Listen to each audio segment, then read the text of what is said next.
Shalom orang-orang kudus yang terkasih di dalam Kristus. Kita bertemu kembali untuk pelajaran yang berikutnya dari mata pelajaran kehidupan yang dituntun oleh Roh. Mari kita berdoa. Orana mata karyandara lama syandara nama karya karabara karya karabara takarya karabarado. Beregede bere karya karabara syandara lama takaryanda. Allah Bapa di dalam surga, kami bersyukur hari ini kami boleh belajar kembali memasuki sesi yang kedua. Hamba-Mu berdoa Tuhan, biar ada tuntunan Roh Kudus, ada kekuatan dari Allah Roh Kudus. Kami akan berbicara tentang pribadi Roh Kudus pada hari ini. Dan hamba-Mu meminta biar pribadi Roh Kudus menunjukkan dirinya sendiri, menyatakan kebenarannya kepada setiap kami yang belajar. Terima kasih Tuhan, Engkau berbicara melalui lidah bibir mulut hamba-Mu, biarlah mulut ini menjadi saluran, menjadi alat bagi kemuliaan nama-Mu. Di dalam nama Tuhan Yesus kami berdoa dan kami mengucap syukur. Haleluya. Amin. Hari ini kita akan memasuki sesi yang kedua, yaitu tentang pribadi Roh Kudus. Saya tidak akan menyinggung setiap aspek daripada Roh Kudus, karena ini bukan pelajaran tentang Roh Kudus, tapi saya hanya ingin memberikan sedikit tentang Roh Kudus, karena pelajaran ini banyak menyangkut tentang pribadi Roh Kudus itu sendiri. Kehidupan orang percaya itu tidak terlepas daripada Roh Kudus. Nah saudara, ada begitu banyak orang yang begitu bergairah untuk menjadi berhasil. Orang menyelidiki segala sesuatu yang berkaitan dengan kepentingan dunia ini. Orang mempelajari segala sesuatu, mencari informasi yang lebih banyak lagi supaya lebih up to date. Apapun yang orang kerjakan saudara, itu dicari dari luar. Lalu kita simpan masuk ke dalam. Orang menyelidiki berbagai macam sakit penyakit, orang mencari cara pengobatan. Apakah secara tradisional ataupun secara medis. Orang Google ke sana kemari saudara mencari bagaimana meramu obat-obatan yang lebih baik untuk bisa menyembuhkan berbagai macam sakit penyakit dan penyakit-penyakit yang akhir-akhir ini sering mengganggu kehidupan manusia termasuk pandemik ini. Orang mempelajari bagaimana menjadi lebih pandai, menjadi lebih canggih, menjadi lebih modern, supaya berhasil di dalam kehidupannya.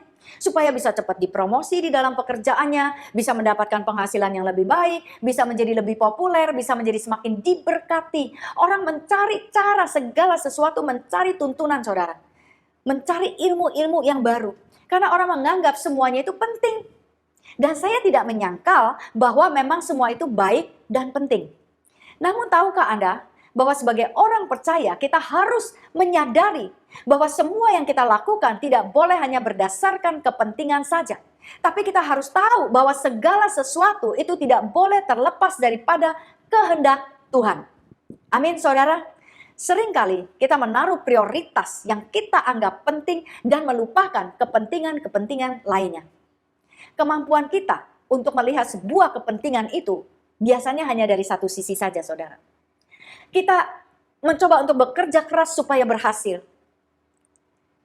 Lalu kita melayani Tuhan sebagai yang satu-satunya di dalam kehidupan kita. Kita fokus, kita menempatkannya sebagai prioritas yang terpenting. Tapi seringkali kita meninggalkan aspek-aspek yang lainnya. Kita gagal melihat kepentingan yang lain. Kita melupakan rumah tangga kita melupakan kesehatan kita melupakan relationship kita. Seringkali Roh Kudus di dalam sini itu mengingatkan kepada Anda untuk selesai, sudah siap pekerjaanmu, sekarang kau pulang. Anak istrimu, suamimu menunggu di rumah, cepat pulang. Saudara, suatu hari waktu itu saya masih bekerja dan saya sedang asik bekerja. Biasanya itu jam 1 saya pergi menjemput anak saya. Tapi pada suatu hari yang tertentu itu ada sebuah peristiwa yang tidak akan pernah saya lupakan seumur hidup saya. Karena saudara, sebelum jam 1 kira-kira jam 12-an itu terjadi hujan yang amat sangat lebat. Lalu saya pikir ya udah hujan lebat saya nggak gitu ambil perhatian. Tapi saudara, saya mendengar ada suara di sini yang mengatakan sekarang kamu pulang. Lalu saya lihat kepada jam saya. Saya lihat belum jam 1. Tepatnya jam 12-an. Kira-kira jam 12.15 begitu saudara. Saya pikir aduh tanggung ya. Kalau saya pulang lalu saya keluar lagi jemput anak saya, tanggung sekali jamnya. Karena dari kantor saya itu menjemput anak saya kira-kira 15 menit saja. Jadi saya pikir, nggak usahlah, saya kerja lagi saudara. Saya meninggalkan suara itu. Lalu suara itu datang kembali. Sekarang kamu pulang. Saya tepis lagi perkataan itu. Saya lihat tanggung, sekarang 12.30. Saya nggak mau pulang. Lalu saya kerja lagi saudara. Ketiga kali suara itu berbunyi kembali. Sekarang kamu pulang. Tapi saya tetap tidak mau pulang. Saya tetap bandel, saya tetap pada keputusan saya karena kepentingan saya adalah menjemput anak saya dari kantor. Saya sudah tahu kira-kira jam berapa. Nanti sudah waktunya deket baru saya pulang sekalian jalan. Saya orangnya tuh seperti itu saudara. Jadi saya lebih praktis dalam pemikiran saya. Saudara, tepat pada waktu saya mau pulang, saya pergi mau ambil mobil saya. Tahukah Anda apa yang terjadi? Mobil saya itu saya parkir di basement, di ruang bawah. Waktu saya mau turun saudara, mau ambil mobil saya terkejut, muka saya langsung pucat saudara. Saya lihat, itu basement itu semuanya sudah terisi dengan air. Saya tidak bisa lagi melihat apa-apa, saya tidak bisa masuk ke dalam sana lagi. Jantung saya ini seperti mau lepas, saya kaget. Lalu saudara, saya kembali ke kantor. Saya lemes, saya duduk. Lalu saya tanya, Tuhan, apa yang terjadi? Kok nggak ada pemberitahuan Tuhan? Bukankah aku ini wanita beriman Tuhan? Kenapa ini bisa terjadi pada diriku? Saudara, saya menyalahkan Tuhan. Saya meninggikan wanita beriman. Lalu saya duduk diam. Saya merenungkan. Dari jam 12 tadi apa yang terjadi sebelum saya memutuskan untuk pulang? Ternyata saudara, saya diingatkan sama Tuhan. 3 kali Tuhan mengingatkan saya. Tuhan memanggil saya untuk pulang. Sekarang kamu pulang, sekarang kamu pulang. Kalau pada waktu itu saya mendengar suara itu dan saya mentaatinya saudara. Bukan melihat kepentingan saya supaya jamnya itu tepat untuk jemput anak. Mobil saya selamat. Tapi sayangnya, saya mengabaikan perkataan itu. Saya mengabaikan tuntunan Roh Kudus yang ada di dalam saya itu. Saudara, Tuhan bukan hanya menginginkan kita untuk berhasil dalam hal materi, dalam hal popularitas, tapi Dia juga ingin kita mengerti di dalam berbagai macam aspek lainnya. Karena manusia diciptakan itu dinamis. Dia bisa melakukan apa saja. Dia bisa menjadi berkuasa di muka bumi ini. Tapi kalau engkau tidak pernah menyertakan faktor Tuhan, faktor Roh Kudus yang ada di dalammu, engkau tidak pernah mentaatinya, maka sesuatu pasti akan terjadi di dalam hidupmu. Seperti apa yang terjadi dengan mobil saya. Mobilnya habis saudara, nggak bisa dipakai lagi. Nah saudara, seringkali manusia cenderung melakukan apa yang penting dan mengabaikan apa yang lebih penting, yaitu tuntunan Tuhan. Kita semua membutuhkan tuntunannya. Untuk hal apapun juga yang kita lakukan, dengan siapa kita akan menikah, dengan siapa kita akan berbisnis, di kota mana kita akan tinggal, kita akan pindah saudara. Bahkan pada waktu kita setir mobil, kita juga harus mengikuti tuntunan hati kita, mendengarkan suara yang ada di dalam sini. Suatu hari, beberapa puluh tahun yang lalu saudara, itu saya keluar dari rumah, saya ingin pergi ke sebuah tempat untuk melakukan beberapa hal. Nah dari rumah saya itu keluar saudara, saya tinggal di dalam sebuah kompleks, saya harus melewati sebuah persimpangan yang sangat besar. Tapi pada waktu saya keluar dari rumah, itu hujan mulai turun dan hujannya sangat deras. Ya kembali hujan saudara, saya nggak tahu kenapa hujan terus. Tapi waktu saya sedang mau jalan keluar dari kompleks, saya itu melewati rumah tante saya. Lalu di sini ada satu suara, kamu berhenti mampir lihat tante kamu dulu. Sudah agak berapa lama saya nggak lihat tante saya ini. Tadinya saya nggak mau mampir saudara, tapi saya pikir-pikir ya oke lah, ini hujan sangat besar, mendingan saya mampir dulu ke sana. Lalu saya mampir, saya ngobrol saudara, setelah saya ngobrol saya keluar dari kompleks. Waktu saya melewati lampu merah, itu saya sangat terkejut. Apa yang terjadi? Itu lampu merah di sana saudara, tumbang akibat hujan badai itu. Dan menimpa sebuah mobil. Saya terkejut saudara dan saya bertanya-tanya apa yang terjadi dengan penumpang yang ada di dalam mobil itu. Saudara, seandainya saya tidak mentaati Roh Kudus, Mungkin saya yang akan menjadi korban di sana.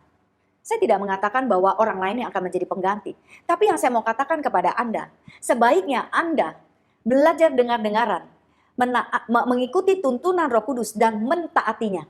Amin saudara, kita semua membutuhkan tuntunan Roh Kudus. Kapan waktunya, dengan siapa kita berpartnership, dengan siapa kita menikah, di mana tempatnya, apa ladang yang harus kita kerjakan, di mana kita harus melayani. Pelayanan Tuhan itu sangat banyak, ada di dalam gereja, ada di luar gereja, ada melayani sebagai singers, ada melayani sebagai worship leader, ada juga melayani sebagai evangelis, ada melayani sebagai misionaris.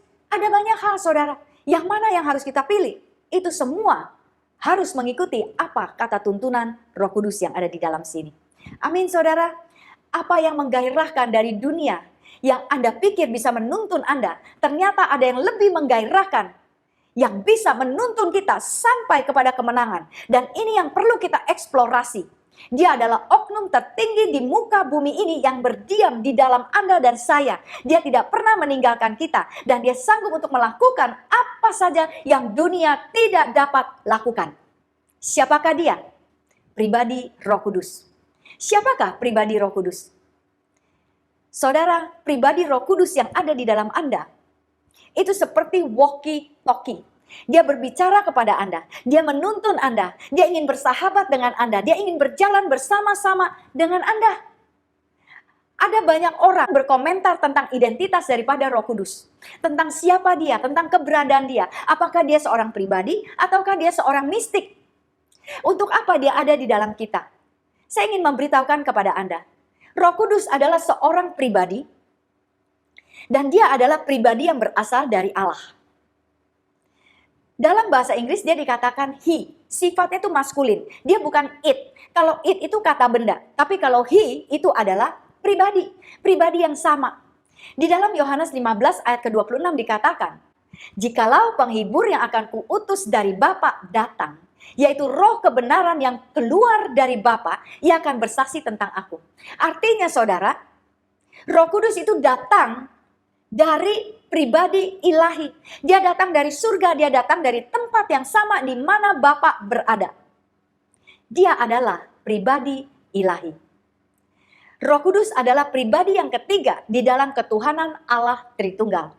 Dan dia telah ada sejak awal penciptaan. Kejadian 1 ayat 1 mengatakan pada mulanya Allah menciptakan langit dan bumi. Bumi belum berbentuk dan kosong, gelap gulita menutupi samudra raya, dan roh Allah melayang-layang di atas permukaan air. Roh Allah sudah ada bersama-sama dengan Allah Bapa sendiri, dengan Allah Anak, sejak awal, sejak penciptaan. Dia adalah pribadi yang ilahi, yang kudus, yang sama dengan Allah Bapa sendiri. Dan dia memiliki pikiran, perasaan, dan kehendak. Dia hidup, dia bergerak, dia ingin terlibat di dalam setiap aspek kehidupan kita. Dia adalah roh kebenaran yang dapat memberikan kita nasihat. Dia dapat memberikan hikmat, dia dapat menghiburkan kita, dia dapat menguatkan kita, dia dapat meneguhkan, menolong, dan bisa ikut merasakan pergumulan kita. Dan yang terpenting saudara, dia ingin menuntun kita di dalam setiap langkah kehidupan kita. Supaya kita bisa mengambil keputusan yang benar. Amin saudara. Lalu ketuhanan daripada Roh Kudus itu diakui di dalam perjanjian baru. Di dalam kisah yang kelima, ayat yang ketiga dan keempat. Kita melihat kisah tentang Ananias dan Safira. Di mana pada waktu itu, pada zaman gereja mula-mula, semua orang saudara menjual apa yang ada padanya, lalu mengumpulkan uang untuk dipakai bersama-sama, sehingga ada pemerataan antara orang miskin dan orang yang punya uang. Nah, Ananias dan Safira menjual rumah mereka. Selayaknya seluruh pendapatan itu diberikan kepada para rasul untuk dipakai bersama-sama. Tapi Ananias dan Safira menyembunyikan sebagian daripada hasil penjualan itu, lalu menyerahkan sebagiannya lagi kepada para rasul. Dan saudara, para rasul ini mengetahui karena mereka memiliki Roh Kudus. Ketika ditanya, apakah benar ini uang penjualan itu? Ananias berkata, ya, ini adalah uang penjualan itu. Lalu Petrus berkata kepada Ananias, Ananias, Mengapa hatimu dikuasai iblis? Sehingga engkau mendustai Roh Kudus. Engkau menahan sebagian daripada penjualan tanah ini. Ketahuilah bahwa engkau bukan mendustai manusia, tetapi engkau mendustai Allah sendiri. Jadi di sini kita bisa melihat, saudara, bahwa keilahian atau ketuhanan daripada Roh Kudus itu diakui di dalam perjanjian baru. Anda dan saya adalah orang-orang perjanjian baru. Kita semua memiliki Roh Kudus dan kita semua mengakui ketuhanan daripada Roh Kudus yang ada di dalam kita. Amin, saudara. Haleluya. Nah, mari kita lihat keberadaan Roh Kudus. Dikatakan Roh Kudus itu ada di dalam kita. Dalam 1 Korintus 3 ayat ke-16 dikatakan, "Tidak tahukah kamu bahwa kamu adalah bait Allah dan bahwa Roh Allah diam di dalam kamu?" Nah, pertanyaan yang pertama, kenapa Roh Kudus ada di dalam diri orang percaya? Kenapa, saudara? Apakah dia datang dengan begitu saja? Saudara, Roh Kudus adalah pribadi Roh Allah yang sangat luar biasa. Dia tidak datang begitu saja. Tetapi dia merupakan pribadi yang dijanjikan oleh Yesus Kristus. Sebelum Yesus Kristus terangkat ke surga, saudara, dia menjanjikan bahwa dia akan mengirim seorang penolong yang lain yang akan menyertai kita selama-lamanya. Roh Kudus tidak akan meninggalkan kita sebagai yatim piatu. Dia menjanjikan hal ini karena dia tahu, saudara, bahwa kita membutuhkan kepribadian ilahi untuk ada, tinggal, berjalan bersama-sama dengan kita. Amin, saudara. Jadi saudara, pada waktu Tuhan Yesus naik ke surga, Roh Kudus dicurahkan. Di sini kita melihat adanya pertukaran pribadi, di mana pribadi Tuhan Yesus pulang ke surga menghadap Allah Bapa karena sudah selesai di dalam segala tugas-tugasnya. Lalu pribadi Roh Kudus dicurahkan untuk ada bersama-sama dengan orang percaya. Amin, saudara. Allah senantiasa serius di dalam hubungannya bersama dengan manusia. Dia serius, saudara. Dia tidak main-main dengan kehidupan kita. Dia senantiasa ingin berada di dalam kehidupan kita untuk menuntun dan membimbing hidup kita. Amin, saudara. Lalu kenapa Roh Kudus harus tinggal di dalam kita? Kok nggak di luar saja? Kalau Roh Kudus ada di luar, bukankah Roh Kudus bisa melihat segala peristiwa yang terjadi di muka bumi ini? Dan jika ada bahaya yang datang dalam hidup kita, Roh Kudus bisa tahu. Roh Kudus bisa cepat-cepat menjaga kita. Nah, saudara, di dalam Yohanes 14 ayat yang ke-17, itu dikatakan, Roh Kudus itu menyertai kita dan akan diam di dalam kita. Roh Kudus itu sudah dijanjikan akan diam di dalam kita. Dia tidak perlu tinggal di luar sana, saudara, karena dia adalah oknum sorgawi yang maha tahu, maha hadir, dan maha kuasa. Amin, saudara. Dan dia tinggal di dalam kita. Karena dia adalah roh. Roh tidak bisa tinggal di luar. Roh membutuhkan tempat untuk bisa tinggal, untuk bisa berdiam. Sama dengan roh Anda, itu tidak bisa tanpa tubuh ini. Roh membutuhkan tubuh untuk bisa tinggal di dalamnya dan melakukan segala aktivitas. Demikian juga dengan Roh Kudus, saudara. Setiap roh yang tidak tinggal di dalam tubuh itu tidak sah di muka bumi ini. Termasuk roh yang bergentayangan, termasuk roh setan. Mereka tidak sah di dunia ini. Tetapi roh Anda dan Roh Kudus itu sah ada di dalam tubuh ini. Dia bergerak, saudara. Dia tidak tinggal di luar. Dia ada di dalam kita. Dia ingin menjadi lebih intim dengan kita untuk bisa menuntun kita, membimbing kita, memberitahukan kepada kita hal-hal yang akan datang. Dia ingin menolong kita untuk mengambil keputusan di dalam kita. Haleluya, saudara. Yohanes 16 ayat 13. Dikatakan apabila ia datang, yaitu roh kebenaran, ia akan memimpin kamu ke dalam seluruh kebenaran. Ia akan memberitakan kepadamu hal-hal yang akan datang. Amin, saudara. Roh Kudus itu dimeteraikan kepada semua orang percaya tanpa kecuali apapun kondisi rohanimu. Apakah engkau merasakannya ataukah engkau tidak merasakannya? Roh Kudus itu ada di dalam kita. Dan sebaiknya engkau memiliki iman untuk itu. Kalau kita melihat gambar ini, saudara, gambaran kwitansi yang ada meterainya, ini menggambarkan bahwa Roh Kudus itu termeterai seperti itu, artinya sah. Dia tinggal di dalam kita secara sah. Dia akan memberikan kepada kita apa saja yang kita butuhkan. Dia akan memberikan kita warisan-warisan kita yang ada di surga. Seperti yang diperkatakan di dalam Efesus 1 ayatnya ke-13. Dikatakan di dalam dia, kamu juga Karena kamu telah mendengar firman kebenaran, yaitu Injil keselamatanmu, di dalam Dia kamu juga, ketika kamu percaya, dimeteraikan dengan Roh Kudus yang dijanjikannya itu. Nah, saudara, artinya pada waktu kita diselamatkan, kita lahir baru, kita menerima Roh Kudus, itu dimeteraikan, dan dengan meterai itu kita memasuki alam supranatural, kita memasuki alam yang baru. Kita akan tinggal di sana dan Roh Kudus yang akan menjadi penuntun kita. Amin, saudara. Haleluya. Lalu saudara, Roh Kudus di dalam bahasa Yunani itu dikatakan Parakletos. Apakah Parakletos?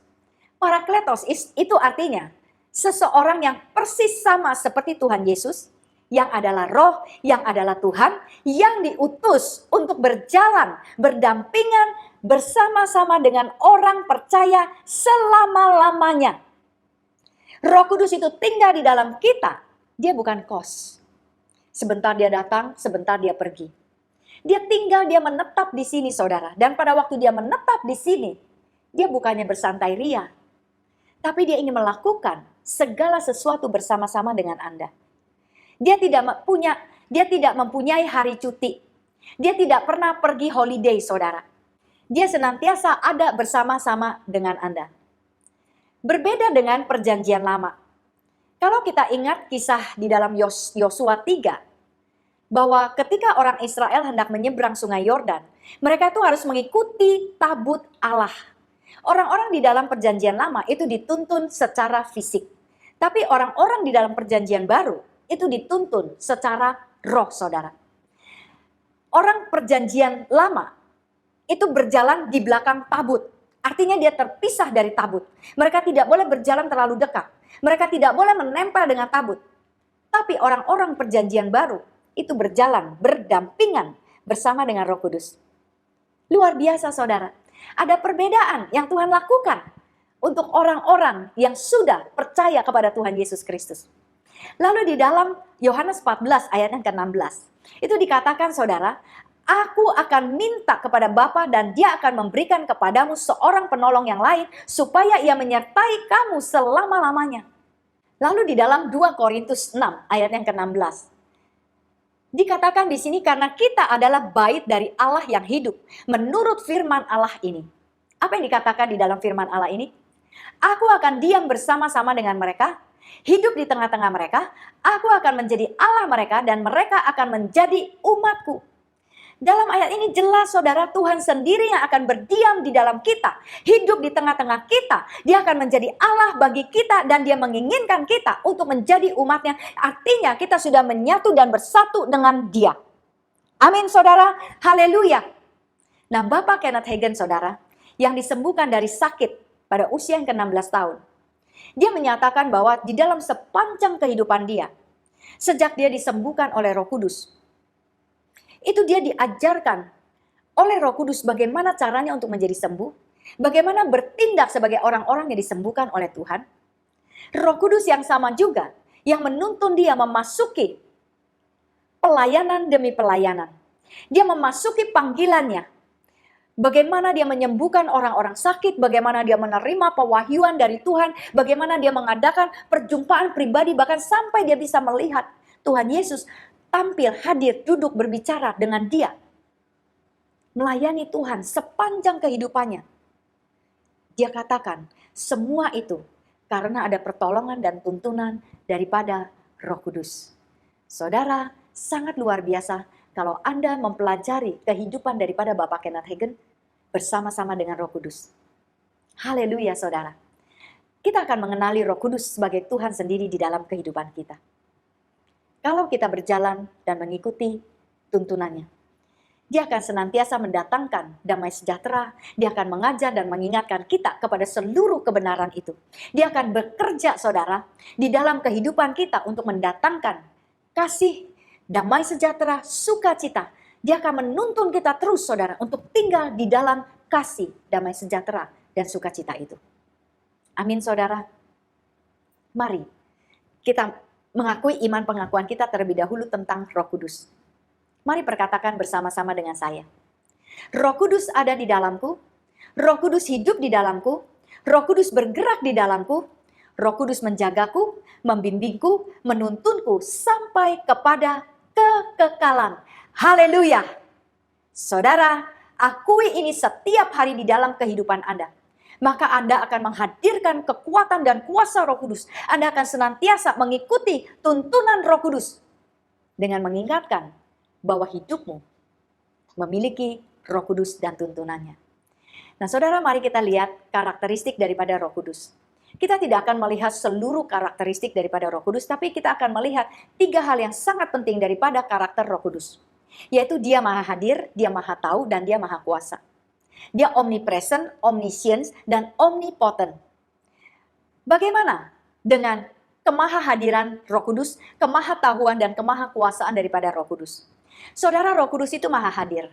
Dia hadir di mana-mana, dimanapun kita berada. Pada waktu kita bangun, pada waktu kita tidur, pada waktu kita berjalan, pada waktu kita duduk, pada waktu kita melakukan pekerjaan kita. Apa saja dalam situasi, apa saja yang kita alami, saudara, dalam setiap langkah kehidupan kita, itu Roh Kudus hadir. Karena dia ada di dalam Anda. Jadi kalau Anda pergi ke kanan, dia pergi ikut ke kanan. Anda ke kiri, dia juga akan pergi ke kiri. Anda naik ke atas loteng, dia juga ikut naik ke atas loteng. Anda turun ke lembah, dia juga ikut turun ke lembah bersama-sama dengan Anda. Dia hadir setiap saat di dalam hidupmu.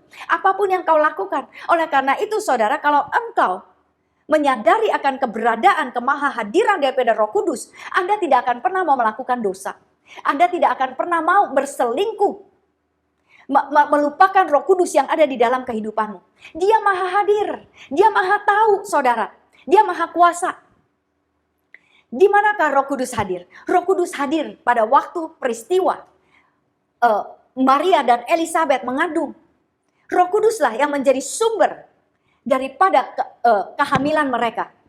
Amin, saudara. Maria mengandung daripada Roh Kudus.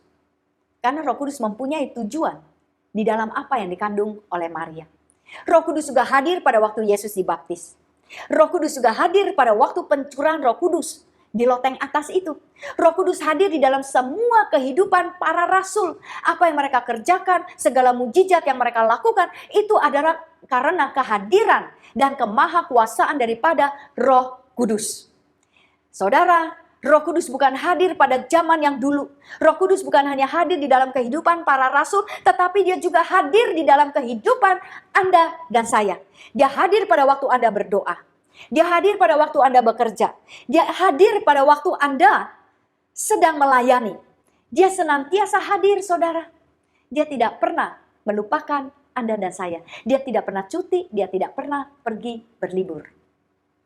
Saudara, Roh Kudus itu maha tahu.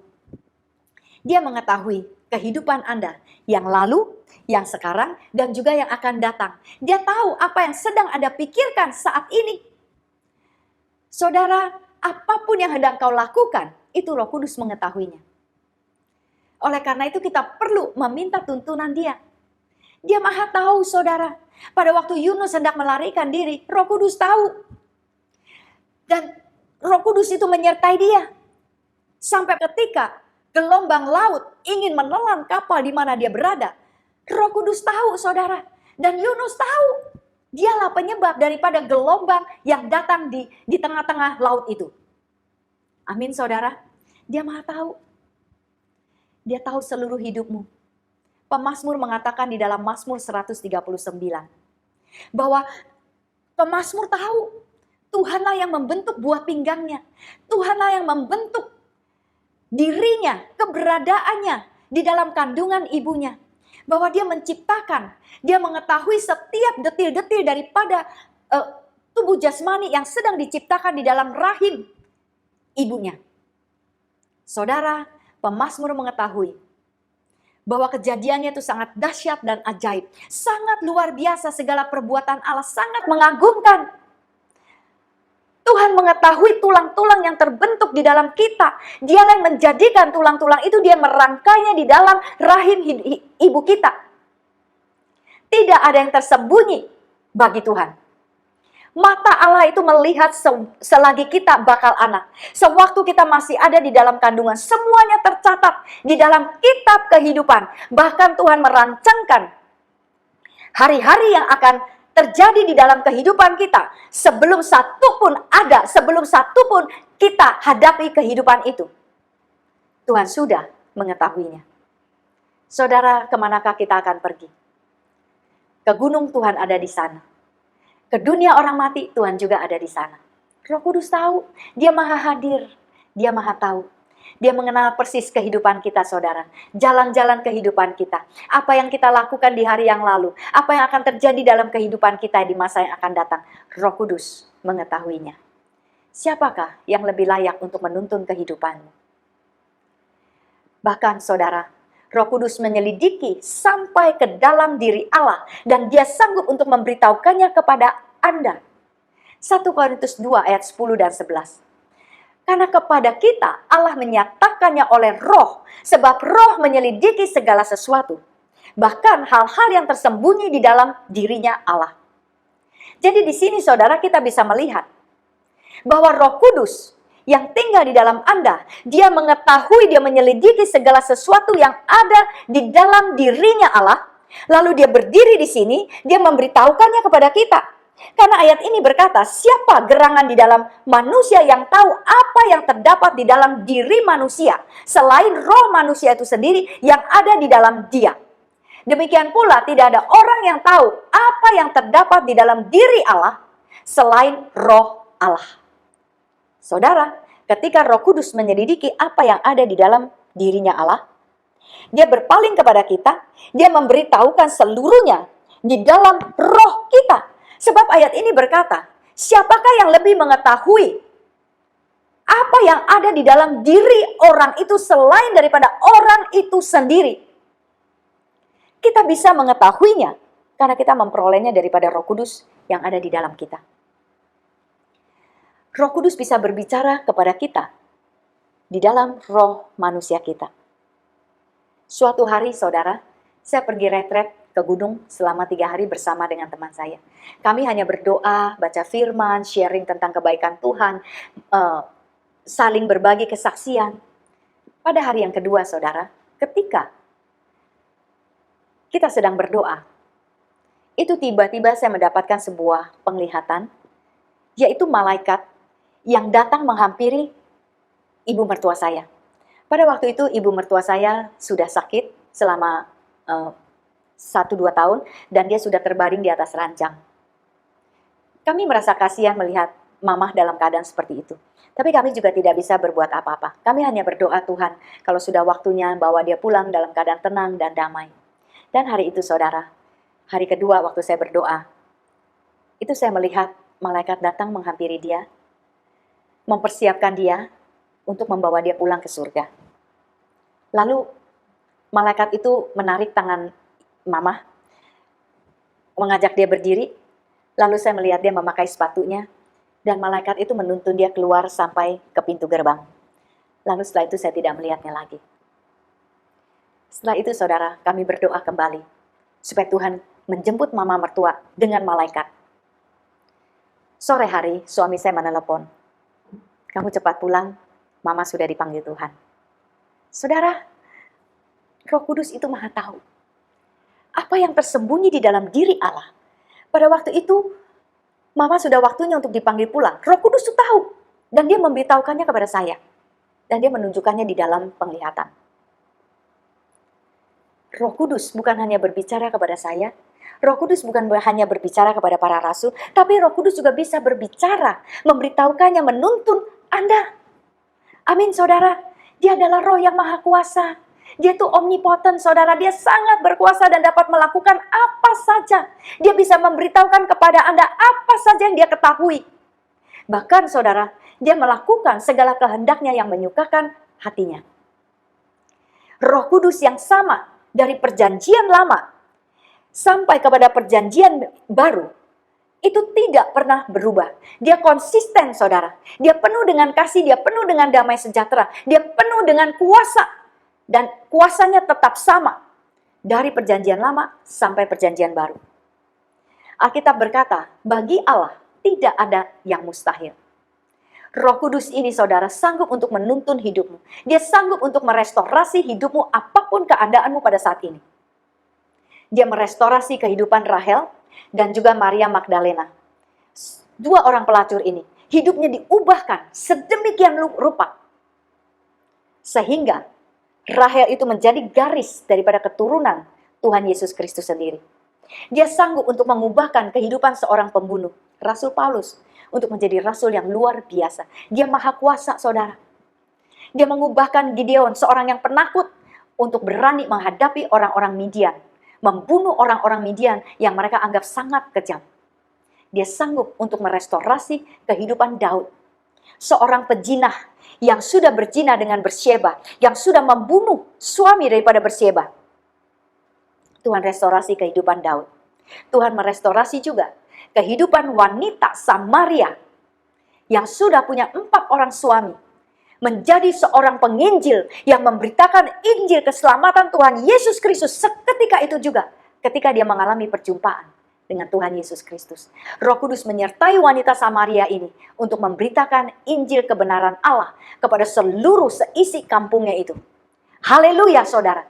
Roh Kudus sangat berkuasa. Saudara, ketika saya memasuki pelayanan pada tahun 2007, itu saudara, saya memasuki pelayanan kaum wanita.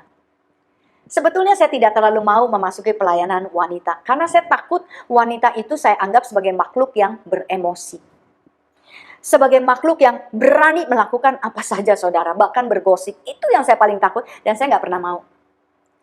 Tahun 2007, saudara, waktu Tuhan panggil saya tahu ada panggilan di sini. Jelas sekali. Karena di dalam hati saya itu sudah ditaruh oleh Tuhan, bahwa wanita itu membutuhkan pertolongan. Tapi waktu Tuhan panggil saya nggak berani. Saya bilang, Tuhan, saya tetap aja jadi penginjil. Karena sejak tahun 96, saudara, saya sudah jadi penginjil. Saya keluar masuk desa, saya sangat berbahagia, saya sangat bersuka cita. Saya senang, saudara. Saya nggak takut dengan orang-orang di desa. Mereka itu sangat luar biasa. Mereka sangat baik, saudara. Saya kalau datang, saya dijamu dengan luar biasa. Saya disayang-sayang oleh mereka, saudara. Apa yang saya beritakan, mereka terima dengan senang hati. Tapi suruh saya masuk ke dalam pelayanan wanita. Tuhan, apa yang akan terjadi? Saya nggak mau dicengkram oleh para wanita. Sekalipun saya juga wanita, saudara. Tapi Roh Kudus itu maha kuasa. Dia maha tahu, saudara, bahwa saya ini punya kemampuan, saya ini punya potensi di dalam saya yang saya nggak tahu. Saya nggak pernah mengeksplorasi potensi yang ada di dalam saya. Ketika, saudara, saya memberanikan diri memasuki pelayanan ini, melayani para ibu-ibu, para wanita, ternyata, saudara, saya bukan hanya diberikan 1 persekutuan wanita, tapi saya diberikan 2, 3 persekutuan wanita. Dan sampai hari ini saya masih melayani wanita. Bukankah ini luar biasa, saudara? Roh Kudus yang di dalam saya itu menuntun, membimbing, karena dia maha tahu, dia maha hadir, dia maha kuasa. Dia bisa melakukan apa saja di dalam kehidupan kita. Amin, saudara. Di mana posisimu saat ini? Apakah engkau seorang penakut? Apakah engkau seorang berdosa? Apakah engkau tidak mempunyai tujuan di dalam kehidupanmu? Apakah engkau orang yang pemalas? Dengar baik-baik, saudara. Tuhan sanggup untuk merestorasi hidupmu. Dia bisa memulihkan hidupmu. Dia bisa menuntun hidupmu melalui Roh Kudus yang ada di dalam hidupmu. Aktifkan itu.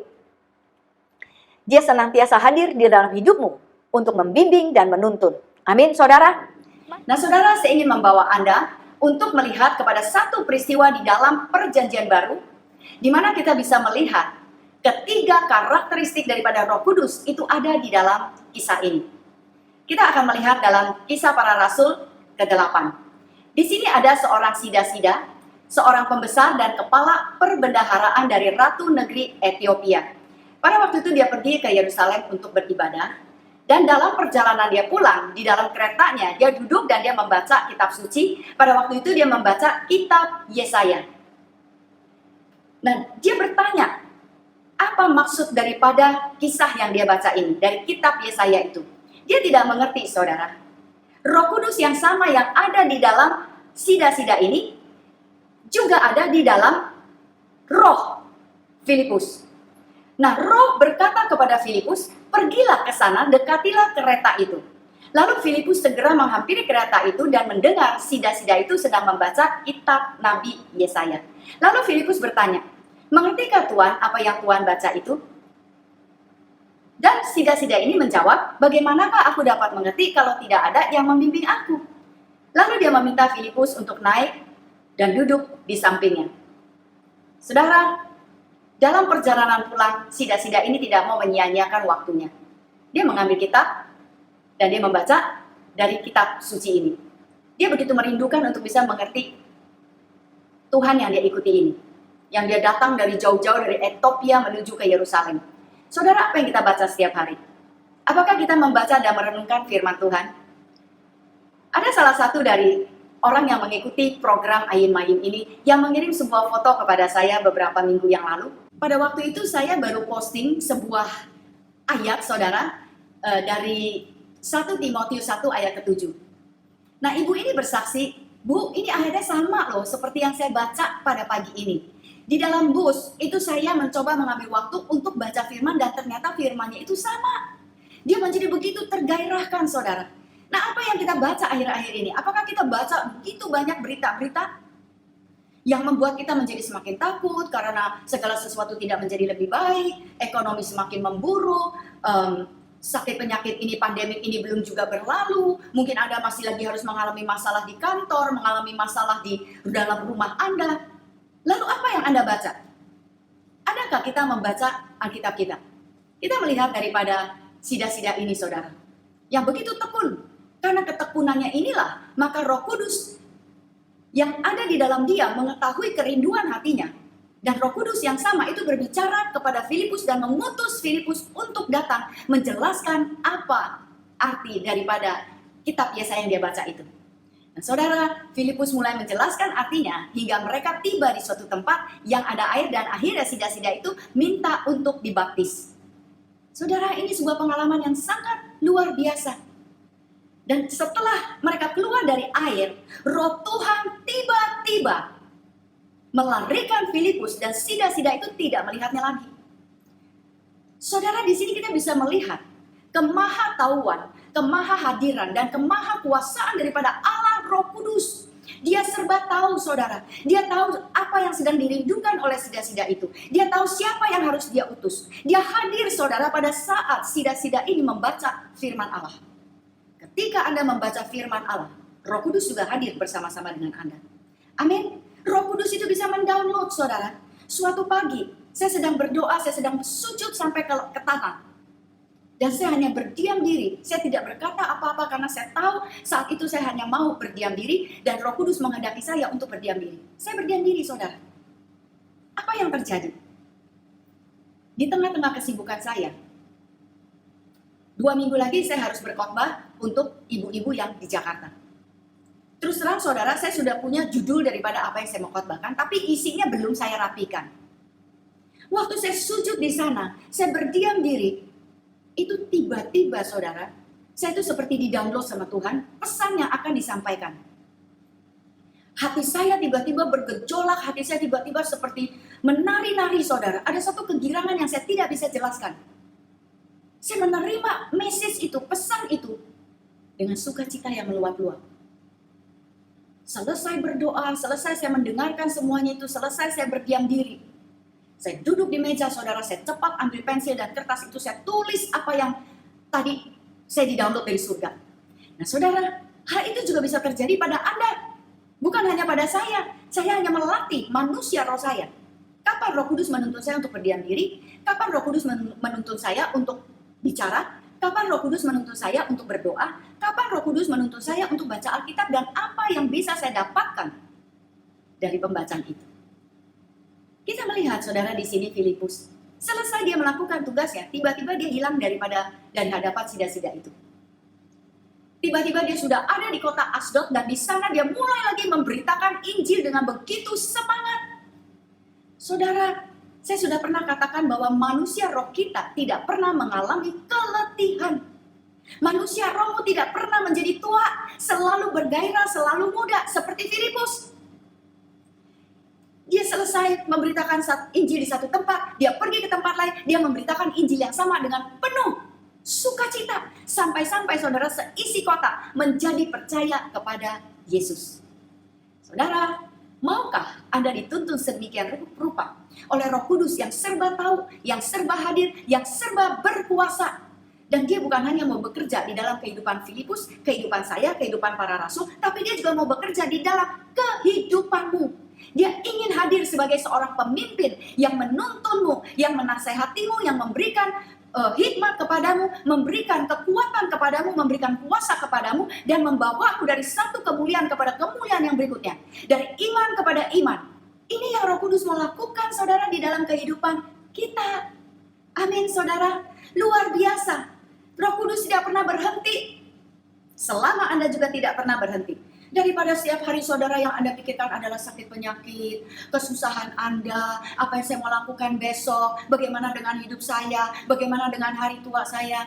Saudara, izinkan Roh Kudus untuk menuntun hidupmu, bukan keadaanmu, bukan dunia, bukan apa kata orang, bukan apa kata situasimu, tapi apa kata Roh Kudus. Amin, saudara. Haleluya. Saudara, kita akan menelusuri pelajaran ini bab demi bab, dan kita akan melihat pekerjaan Roh Kudus yang luar biasa, dan itu adalah menjadi milik orang-orang percaya. Amin, saudara. Haleluya. Mari kita akui iman pengakuan kita bersama-sama. Ikuti saya, saudara. Roh Kudus diam di dalamku. Roh Kudus hidup dan bergerak di dalamku. Roh Kudus Maha Tahu, Maha Hadir, Maha Kuasa. Roh Kudus menuntunku, memimpinku, membimbingku di dalam manusia rohku, bukan di kepala, tetapi di dalam manusia rohku. Semua orang, termasuk aku, dipimpin Roh Allah, dan aku adalah anak-anak Allah. Haleluya! Selamat mengikuti tuntunan Roh Kudus di dalam kehidupanmu. Tuhan Yesus memberkati. Shalom.